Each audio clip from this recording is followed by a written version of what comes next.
আসসালামু আলাইকুম। প্রিয় দর্শক, অন্য মঞ্চের আলাপ চাইতে আপনাদের সকলকে আমন্ত্রণ জানাচ্ছি। প্রিয় দর্শক, আপনারা জানেন যে গতকাল দুটো বড় ঘটনা হয়েছে আমাদের রাজনীতিতে। প্রথমত, জামাতে ইসলামের আমির উনি স্পষ্ট ভাষায় বলেছেন, যদি উনি মানে ওনাদের জন্য যদি কেউ কষ্ট পেয়ে থাকেন গত 47 থেকে আজ পর্যন্ত, তাহলে তার জন্য ওনারা নিঃশর্ত ক্ষমা প্রার্থনা করেছেন। আর দ্বিতীয়ত আরেকটা ঘটনা ঘটেছে, আত্মীয় মানে যে আইনের অধীনে নির্বাচনটা হবে, সেই আইনে কিছু পরিবর্তন এসেছে, নতুন কিছু ধারা এসেছে, যেমন না ভোট ফিরে এসেছে। এবং সেই না ভোট কতটা কার্যকরী হবে সেটা একটা বিষয়। আবার যদি কেউ জোটে রাজনীতি করেন, সেখানে কিভাবে হবে, এই বিষয়গুলো নিয়ে আজ আমরা বেসিক্যালি আলোচনা করব। আর আলোচনার জন্য আমাদের সঙ্গে রয়েছেন আমাদের শুক্রবারের অতিথি, সাংবাদিক ও কলামিস্ট জনাব আনিস আলমগীর। জনাব আনিস আলমগীর, আপনাকে আমাদের অনুষ্ঠানে স্বাগত জানাচ্ছি। জনাব আনিস আলমগীর, আমি শুরুতে জামায়াতের আমিরের কথাটা দিয়ে শুরু করতে চাই। উনি কি বলেছেন আমি আপনাকে একবার একটু পড়ে শোনাই ছোট্ট করে। উনি বলেছেন, হুবহু আমি পড়ছি: 47 থেকে শুরু করে 2025 সালের আজ 22শে অক্টোবর, মানে দুদিন আগের কথা, আজ 22শে অক্টোবর রাত 8টা 11 মিনিট পর্যন্ত আমাদের দ্বারা যে যেখানে যত কষ্ট পেয়েছেন, আমরা বিনা শর্তে তাদের কাছে মাপ চাই। এটা গোটা জাতি হলেও চাই, ব্যক্তি হলেও চাই, কোনো অসুবিধা নাই। কি বলবেন আপনি? এটা তো ওনার বট বাহিনী, মানে জামাতে ইসলামের বট বাহিনী প্রতিদিন আমাকে যে আক্রমণ করে, গালাগালি করে, সোশ্যাল মিডিয়া আমাকে নিয়ে ফেসবুক পোস্ট দেয়, সেরকম একটা মাপ চাওয়ার মতো হলো। এটা তো সেই 71 সাল এখানে নাই, 47 থেকে এই পর্যন্ত মনে হয় যেন এই জাতীয়, আমি যেটা বট বাহিনীর কথা বললাম, যে অন্যকে ধরে ধরে গালি দেওয়া, জামাতে ইসলামের বিরুদ্ধে কোনো কথা কথা বললে তাকে নিয়ে নানাভাবে হেনস্থা করা, সেরকম একটা মাপ চাওয়ার মতো হলো। কিন্তু ঘটনাটা তো তা না। ঘটনা হচ্ছে 1971 সাল, যেটা উনি এখনো উল্লেখই করেন নাই। তো 71 সাল উল্লেখ না করে উনি ক্ষমা চাচ্ছেন এবং নিঃশর্ত ক্ষমা প্রার্থনা করছেন। প্রথমত আমি বলিনি যে এটা ওনার যে দৃষ্টিভঙ্গিতে অনুযায়ী কারণে উনি চাইছেন, সেটাকে আমি ওয়েলকাম করি, কিন্তু এখানে চালাকিটা ওনাকে না করলে ভালো। ওনার জামাতে ইসলামী এমন চালাকি করছে মানুষের সাথে, মনে হচ্ছে মানুষ কিছু বুঝে না। প্রথমত উনি এখানে 71 উল্লেখই করেন না। 47 আমার কি দরকার হচ্ছে? 47 নিয়ে তো আমার কোনো ঝামেলা নাই। আমার ঝামেলা 71 নিয়ে। 71 সালে জামাতে ইসলামের বিরুদ্ধে অভিযোগ কি? তারা এই দেশটার স্বাধীনতা চায়নি, যে দেশে এখন তারা রাজনীতি করছে, এখন তারা ক্ষমতায় যেতে চায়। তারা অ্যাট্রোসিটি করেছে। কি ধরনের? আল বদর, আল শামস আর রাজাকার বাহিনী তৈরি করে পাকিস্তানি হত্যাকারী বাহিনীকে সহায়তা করেছে। তারপর তারা বুদ্ধিজীবীদেরকে হত্যা করেছে। তারা ধর্ম নিয়ে ব্যবহার করেছে, ধর্মের অপব্যাখ্যা দিয়েছে, বলেছে যে মুসলমানের বিরুদ্ধে মুসলমানের আহ, এই যুদ্ধ করা হারাম। এই জাতীয় অনেকগুলো অভিযোগ তাদের বিরুদ্ধে, একটার পর একটা। তো সেই অভিযোগগুলোর ক্ষমা কি এবং সাধারণ এই এই এই যে- এই জাতীয় হলে হয় আমাদের মাফ করে দেন। এখন আপনি তাহলে বলতে 4 বার উনি মাপ চেয়েছেন, বলছে আমরা 4 বার চেয়েছি। উনি উদাহরণ দিয়েছেন যে গোলাম আজম চেয়েছেন, নিজামী সাহেব চেয়েছেন, উনি নিজে চেয়েছেন। তারপরেও মানুষ এটা কেন নিচ্ছে না? নিচ্ছে না এই জন্য যে জামাত এত বড় একটা দলীয় শৃঙ্খলা পালন করা পার্টি, সেখানে কোনো একটা সিদ্ধান্ত যদি আসতে হয়, সেটা ওনার মুখ মুখ দিয়ে বলা বা নিজামী সাহেবের মুখ দিয়ে বলা, গোলাম আজম সাহেবের মুখ দিয়ে বলা, সেটা তো হচ্ছে না। সেটা দরকার একটা দলীয় সিদ্ধান্ত নেওয়া, দলের মধ্যে একটা রেজুলেশন নেওয়া। সেটা ওনারা নিচ্ছেন না তো।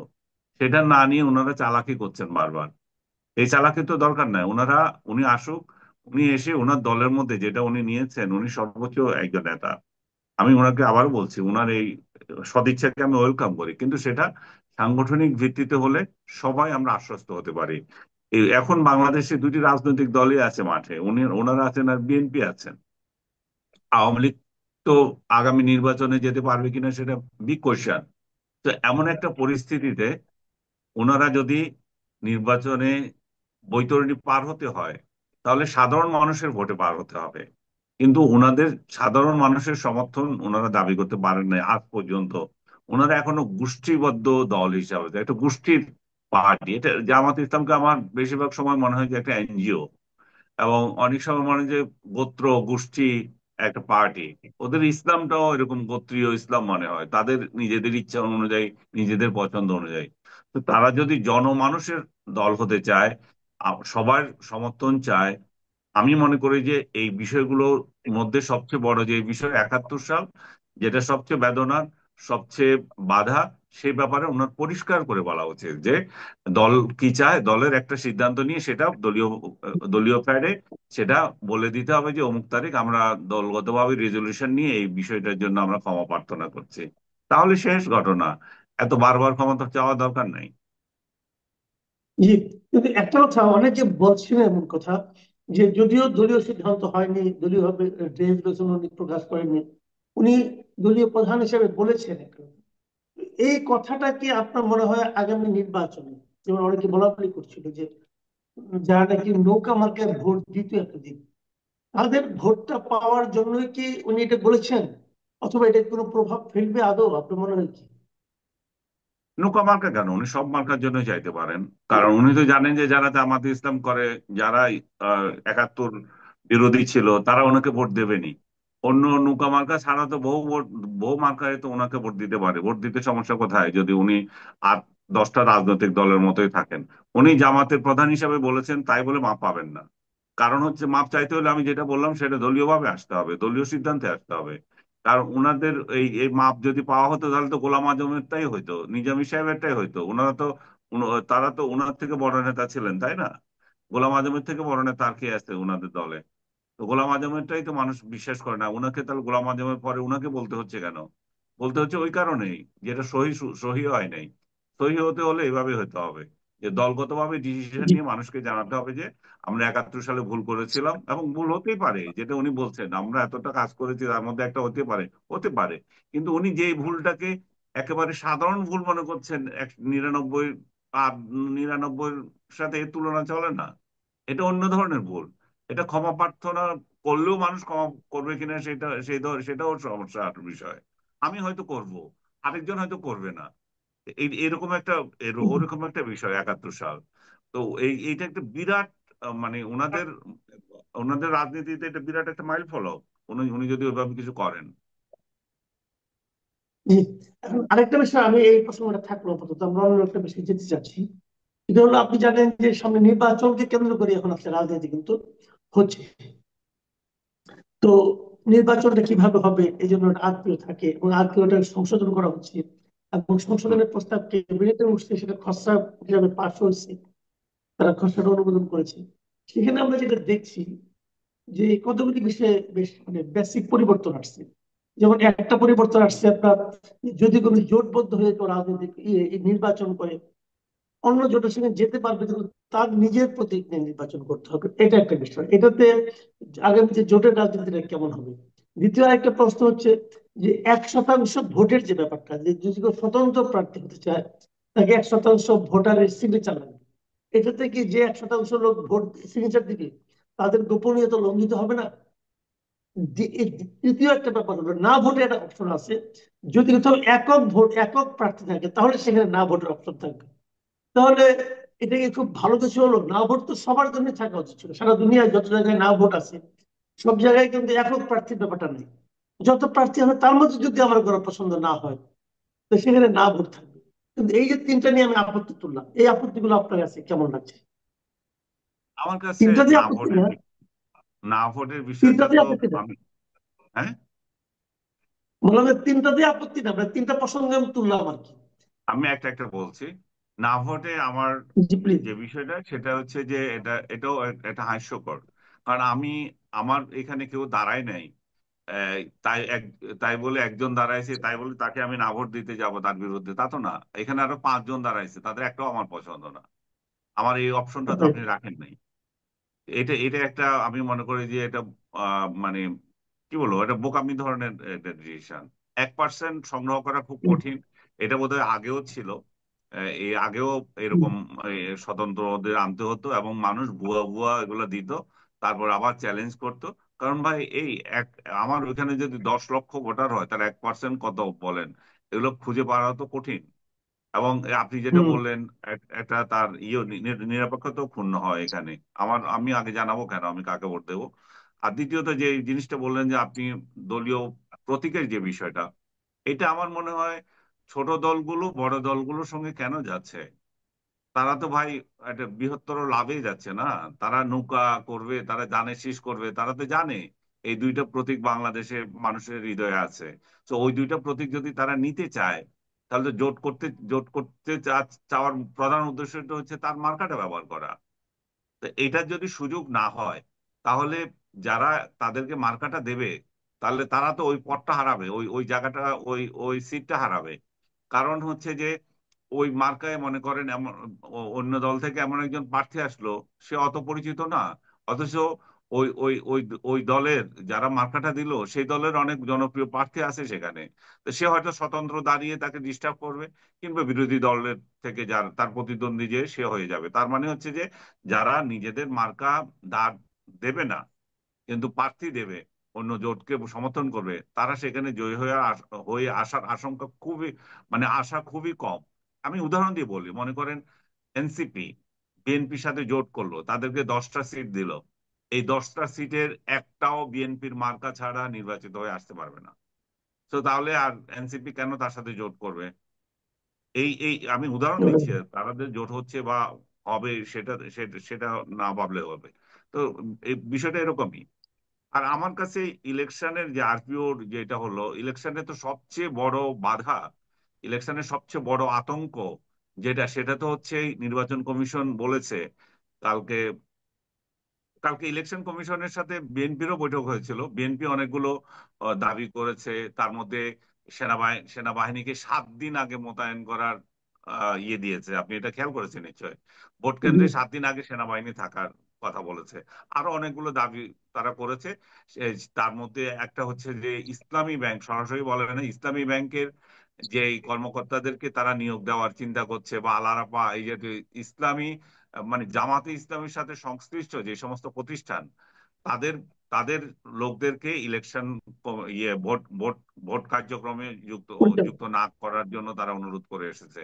কারণ এটা একটা বিরাট আতঙ্ক হিসেবে আছে যে ইসলামী ব্যাংক সহ অন্যান্য যে সমস্ত জায়গায় জামাত সমর্থক লোকজন আছে, তাদেরকে যদি ভোট কার্ডে দেওয়া হয় তাহলে তারা কিন্তু এটা করতে পারে। বিএনপির আরো একটা দাবি এখন এই মুহূর্তে সরকারের কাছে, সেটা হচ্ছে যে বিভিন্ন স্কুল কমিটিগুলো যাতে এখন না হয়। কারণ কয়দিন আগেই এই সরকার পরিবর্তনের পর, আহ, গত সরকার পরিবর্তনের পর এগুলো পরিবর্তিত হয়েছে, আবার নতুন করে এই কমিটি করার মানে হচ্ছে যে ওইখানেও ওই ধরনের লোকগুলোকে নিযুক্ত করা, যেগুলো আগামীতে জামাতকে ভোট সহায়তা করবে বলে বিএনপি আশঙ্কা করে। তো আমার ব্যক্তিগতভাবে মনে হয় যে এই সমস্ত আশঙ্কা থেকেও আরেকটা আশঙ্কা যেটা ইলেকশন কমিশন নিজে করেছে, সেটা হচ্ছে এআই। যে ইলেকশনের আগে এআই দিয়ে যে কি ধরনের অপপ্রচার হবে সেটা তারা প্রতিরোধ করবে কিভাবে, এটা নিয়ে তারা উদ্বিগ্ন। আমি নিজেও উদ্বিগ্ন। এই কারণে যে শুধু এআই কেন, এআই ছাড়াও তো যে সমস্ত অপপ্রচার হচ্ছে, যে যার বিরুদ্ধে যা কিছু বলে দিল, আমার বিরুদ্ধে বলে দিল যে সে তো কোটি কোটি টাকার মালিক এবং এগুলো অর্থ পাচার করেছে। তারপরে আমি একদম প্রার্থী মনে করেন, তারপরে মনে করলো যে অমুকের সাথে কি হইলো, আমাকে একটা কেলেঙ্কারি দিল। তো তাহলে এই যে প্রার্থীগুলো যারা দাঁড়াবে, তাদের তো তাদের তাদের তো মনে করেন ক্যাম্পেইন হারাম করে দেবে। এবং বিএনপি নেতা তারেক রহমান সহ শীর্ষ নেতাদের বিরুদ্ধে এই ধরনের এআই ছাড়াও এই ধরনের পেজ খুলে খুলে নানা অভিযোগ থাকবে। তো এগুলোকে দমন করবে কে? এবং রাজনৈতিক দলগুলো এটা নিয়ে চিন্তা করা উচিত সবার আগে, যে সোশ্যাল মিডিয়া বলে যে জিনিসটা এখন অবাধে, মানে প্রিয়, মানে ফ্রিডম অফ লাই দিয়ে চলতেছে, এগুলাকে দমন না করা পর্যন্ত ইলেকশন কিন্তু অনেক ভায়োলেন্স পূর্ণ হতে পারে। এখানে সেনাবাহিনী 7 দিন কেন, 10 দিন আগে গিয়েও সেটা কি করবে? এখানে সেনাবাহিনী কি ওই লোকটাকে যাই ধরে আনবে যে এই অপপ্রচারে অংশ নিল, এবং ইলেকশন পুরো পুরো একজন প্রার্থীর ইলেকশনটা মাটি হয়ে যেতে পারে পুরো এই ধরনের রাইট। এক একটা গুজবে, এবং এক একটা পেজ থেকে মনে করেন হাজার হাজার শেয়ার দেবে তখন। এগুলোর প্রতিরোধ করা হচ্ছে আসলে সবচেয়ে বড় চ্যালেঞ্জ আগামী নির্বাচনের জন্য। জি। আমি এখন শেষ প্রশ্নটা করছি, এটা কি ছোট করে বলতে পারেন? সেটা হলো, আপনি জানেন যে গত দুদিন আগে প্রধান উপদেষ্টার সঙ্গে তিনটা রাজনৈতিক দলের নেতৃবৃন্দ দেখা করেছেন, এবং তিনটা রাজনৈতিক দলের নেতৃবৃন্দের কথাতেই একটা অভিন্ন বিষয় ছিল। এটা হলো, তারা হুম। সবাই কিছু কিছু উপদেষ্টাদের ব্যাপারে আপত্তি জানিয়েছেন, তবে কারো নাম তারা বলেননি। যতটুকু বুঝি বিএনপি যাদের ব্যাপারে আপত্তি জানিয়েছেন, জামাত তাদের ব্যাপারে জানান নাই। আবার এনসিপি বলেছেন এই উপদেষ্টাদের সবাই কোনো না কোনো রাজনৈতিক দলের সুপারিশই হয়েছে, কাজে হুম। তাদের ব্যাপারে তাদের আপত্তি আছে। এই সব মিলিয়ে যে যে আপত্তির অবস্থা, আপনার কি মনে হয় এই আপত্তির মুখে ডক্টর ইউনূস কি তার উপদেষ্টা পরিষদে পরিবর্তন আনতে পারেন? আমার মনে হয় না উনি পরিবর্তন করবেন। কারণ ওনার এখন ইচ্ছা যে ইলেকশনটা যে কোনো ভাবে হয়ে যাওয়া উচিত, এবং বর্তমানে যারা আছে তাদেরকে দিয়েই করা উচিত। একজন এক দল আরেক দলের বিরুদ্ধে যখন অভিযোগ করছে, তার মানে হচ্ছে আবার আবার পরিষদ মনে করে যে তাহলে আমরা সঠিক আছি। বাস্তবতা হচ্ছে বিএনপি হম। কাদের বিরুদ্ধে আপত্তি করেছে আমি জানি, এবং জামাত কাদের বিরুদ্ধে আপত্তি করেছে জানি, আমি এখানে নাম বলতে চাই না। তো ওই ব্যক্তিগুলো এবং এনসিপি কার বিরুদ্ধে আপত্তি জানিয়েছে আমি জানি না। তো এই ব্যক্তিগুলো এই জন্যই যে কারণ তাদের সাথে ওই রাজনৈতিক দলের সম্পৃক্ততা আছে। এই সম্পৃক্ততা যদি আরো প্রকট আকারে দেখা দেয় ইলেকশনের আগে আগে, তখন সত্যি তো ইলেকশন নিরপেক্ষ হবে কিনা এটার প্রশ্ন দেখা দেয়। বাট বাংলাদেশের মতো একটা দেশ আপনি যদি বলেন যে তাহলে আবার নিরপেক্ষ খুঁজো, এই নিরপেক্ষতা খুঁজতে খুঁজতে আরো 2 বছর থাকো, এ ভাই, এটাও আর সহ্য হচ্ছে না। ইলেকশনটা ফেব্রুয়ারি না, দরকার হলে জানুয়ারিতে দিয়ে দেন, তাহলে এই এই এত কথা আর হবে না। এবং মানুষ একটা পরিবর্তন চায়, মানুষ একটা নির্বাচিত সরকার চায়। মানুষ একটা 14 দলের 14 মানুষের, মানে 14 দল বলতে তো আবার অন্যগুলো বুঝে ফেলবে, মানে সবাই, যে যত দল আছে এখানে, সবাই সরকার, এটা সবাই সরকার মানুষ চায় না। মানুষ একটা দলীয় সরকার চায় যার কাছে বিচার দিতে পারবে, ভাই তোমার দলের লোক এই করছে, তোমার দলের লোক আমাকে হুমকি দিচ্ছে, তোমার দলের এই ব্যর্থতার জন্য আমার রাজনৈতিক ক্ষতি হচ্ছে, তোমার দলের এই ব্যর্থতার জন্য আমাদের অর্থনৈতিক ক্ষতি হচ্ছে, দেশটা তলিয়ে যাচ্ছে। এখন কে কাকে অভিযোগ করবে? ডক্টর ইউনূসকে একা অভিযোগ করলে উনি বলবেন যে উনি তো 14 দলকে নিয়ে ইয়ে চালাচ্ছেন, সব দলের সমর্থনে আমি আছেন। তো এই ধরনের অভিযোগ থেকে মুক্তি পাওয়ার জন্য একটা মাত্র উপায়, সেটা হচ্ছে অবিলম্বে নির্বাচন দেওয়া। এবং এটার জন্য ফেব্রুয়ারির জন্য অপেক্ষা করতে হবে কেন? পারলে জানুয়ারিতে দিক, অসুবিধা কি? জি, অনেক ধন্যবাদ। অনেক ধন্যবাদ জনাব আনিস আলমগীর। প্রিয় দর্শক, আপনারা শুনলেন জনাব আনিস আলমগীরের ব্যাখ্যা, আমাদের জামাত নেতার ক্ষমা প্রার্থনা, নির্বাচনের নিয়ম কানুন মানে আরপিও, এবং সবশেষ নির্বাচন কত তাড়াতাড়ি হওয়া সম্ভব এই নিয়ে। এবং আমার ধারণা ওনার যে বক্তব্য যে নির্বাচন ফেব্রুয়ারিতেই হতে হবে কেন, প্রয়োজনে আরো আগে করে দেওয়া হবে, এই কথাটা নিশ্চয়ই আপনারা মানবেন। আমি নিজেও এটা মনে করি যে নির্বাচন যত দেরিতে হবে তত বিতর্ক বাড়তে থাকবে, এবং সেই বিতর্কের মধ্যে কিভাবে নির্বাচন সবার কাছে গ্রহণযোগ্য হবে সেটা নিয়ে কিন্তু প্রশ্ন থাকবে। আপনারা আপনাদের মতামত লিখে জানাবেন আমাদেরকে, আমরা সেগুলির প্রেক্ষিতে পরবর্তীতে আলোচনা করার চেষ্টা করবো। সবাই ভালো থাকবেন, আল্লাহ হাফেজ।